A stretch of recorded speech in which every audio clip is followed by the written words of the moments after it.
I'm Debbie Godfrey, and this is the Positive Parenting Pep Talks podcast. In season 2, I'm answering your questions about parenting.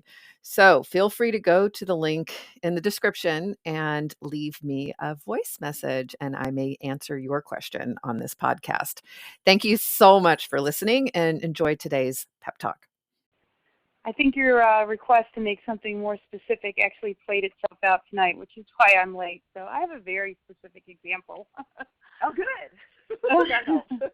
Well, I don't know if it's good, but yeah. So our son Brandon, he's 3, and I think so tonight we're getting ready for bed. And we have a pretty good routine where we come up and they take a bath and they brush their teeth, and we have a little checkboard where they get stars on it when they brush their teeth and they get ready for bed, and they do all the little things that you need to do to get ready for bed. And tonight we're in the bath, or they're in the bath, my daughter and my son, and they're taking a bath together. And my daughter has really very bad allergies, so she gets some Zyrtec medicine before she goes to bed. And Brandon, he just wanted to have medicine. He felt like he had to have medicine too. And I said, you don't need to have medicine. Abigail has got allergies. And he just had a complete meltdown. He started throwing water at me,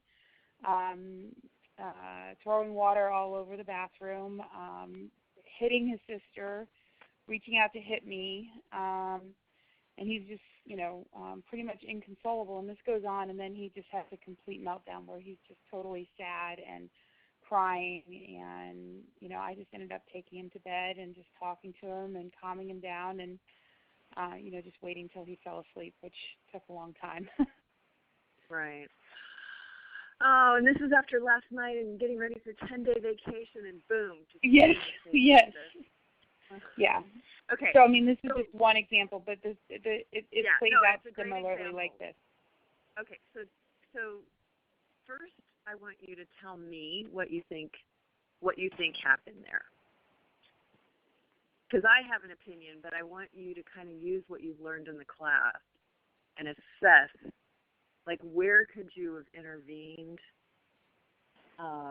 Why did it escalate? And think in terms of the goal. Well, I think he felt like maybe he wasn't getting the equal attention is where it started. But, good. Getting into the anger part of the revenge part, it just happens so fast of how he gets to that escalating. Right. It's a split second. Exactly. And it went from attention. And actually, I don't even think attention was that long. I think it went into power. And the power struggle, I think, is where you could have thrown the monkey wrench in sooner so that it didn't escalate to revenge. Because revenge is where, like you said, it gets really bad and ugly. Okay? So let's go back and pick it up with the power struggle, because he's 3. And remember, this is his developmental task now, is to learn where is his power and where are the limits. So we've got a little 3-year-old guy who's got a sister who has allergies. And allergies, any kind of a physical ailment, a child's getting extra attention, okay? Yeah. And so it sets up a dynamic in the family. And right now what you've got is this little guy thinking that, he's not getting enough something. Right. And so So if you're having a power struggle like that, what are some ways what is a useful way you could help him feel powerful in the situations where she's getting her medicine? Maybe give him something special to do, or, let him play with his special toy or something like that. Yeah. What about making him a medicine? Yeah. I can just imagine make him a smoothie, or I don't know, make him something that's his medicine. You know what I'm saying? Something healthy. Yep. How about giving him a Power Flintstone vitamin? Yes. I like that, Julie. Yeah. Any other ideas out there? Actually, that's a good idea, because this is the one that's fun to brainstorm. How do you give these kids a useful way to be powerful instead of this kind of unuseful way to be powerful? Well, so then what, like, so I think those Flintstone vitamins actually is great.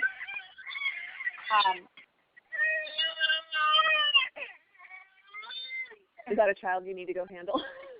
No, it's not my child. No, it's not mine. Mine are both. Oh, okay. But the part that it's like I don't know, I really get like frozen because even like Abigail, my daughter, was saying to him, we have a book that says it's a book about being angry, and it's about dinosaurs being angry, and what it says is the dinosaurs take deep breaths and count to 10.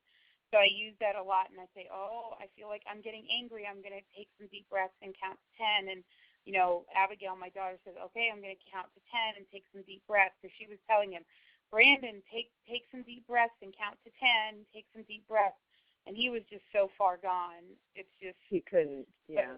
Yeah. And I mean, I understand that. I mean, that's the thing. When these escalate and snowball, sometimes that's just that's what it does. It escalates and it snowballs. And all you can do is come back where we are right now with what could we do next time? How could we catch this a little sooner? How can we have 5 ideas ready for the next time this happens? But what do you do like in the midst of it? Because I mean, this is not uncommon. I mean, this is just the example tonight. Sally, it sounds like you handled it wonderful. I mean, you got through it best you could, and then you took him to bed, you talked to him, you calmed him down, you didn't punish him. I mean, you handled it beautifully. And it's just it's part of what happens. It's like, you know, they have meltdowns, and we learn, like he's only 3, so we're learning like, who is this kid? What's his personality? You know, what does it take for him? You know, what does he need? And you're still learning that about him, and because he's so little, you know, and stuff. So I mean, the hindsight, you know, like you said, it just happened so fast. I don't know that you could have thought of a way to give him more power before he already slipped into revenge in that moment. Yeah. But now, as talking about it, next time you may, you know. Yep. No, that's right. Yeah, and you did a great job of fixing it, you know, consoling him, getting him calmed down, and all that. So that's all you can do. Yeah. You know, and then just learn something from it for next time. So, well, I think I've gotten better about that because I used to get angry back, and then it just was like a craziness, like total craziness. Like I would yell back, or when he would throw water on me, like tonight, or you know, pinch me or something like that, I would get angry. So I have done better at controlling that, I think, but it's really hard. Yeah, it definitely is, especially when they hurt us. And so remember, his developmental task, like his whole world right now, is how can I be powerful, and where are the limits? So those are the 2 things for you to focus on, is setting good limits for him and finding great ways for him to be powerful, things that make him feel really good about himself. Okay. And then he'll move through this, and you'll be on to something else that'll drive you crazy. I'm sure. Didn't expect me to say that, did you? Debbie, I had an idea about that medicine thing. Okay, go ahead, Katrina. If you took, sorry, that was my kid too, screaming. We're still in the car on the way home. If something so simple as finding like a bottle of medicine at the like store that has like a color like Robitussin, I think the bottles are like red, like just red plastic, filling it with like dumping it if you have to, filling it with water, putting some food coloring in there and calling it like, and putting a new label on it saying like, you know, Joey's nighttime soother. I don't know. Like I love it. Like something exactly. like that. Or like yes.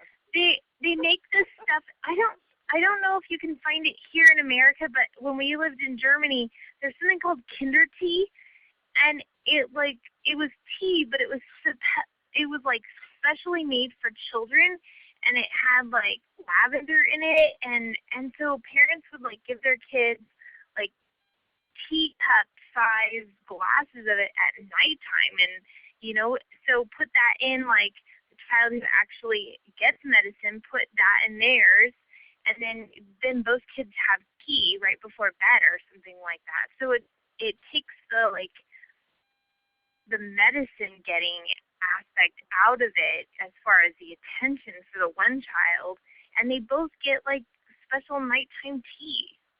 Right. Yeah. No, I don't know. I mean, like, I know it's like that's like a time intensive thing, but maybe it would work for like a month, and then you could, reintroduce actual medicine. Who knows? Right. Yeah. Nope, that's a great idea. So I think Sally, that those are definitely ideas. And here's what happens in real life. Like, now you've got all these awesome ideas for what to do when he flips over the medicine, and maybe he won't flip over the medicine ever again, just now that you're all ready and armed. And what he's going to do is he's going to flip over something else that you didn't think of and you didn't anticipate, and then we're going to go through this same thing again. So what I want you to be looking for are the signs that he's in a power struggle about to turn into revenge. And it could be over anything, okay? And see if you can get it before it goes into revenge, because that's when it spirals way out. So, and because of his age, again, I'm doing this because he's 3. The best intervention is going to be at that power struggle phase when he's still in the power struggle with it. Okay. So so even though we've gone through all, go ahead.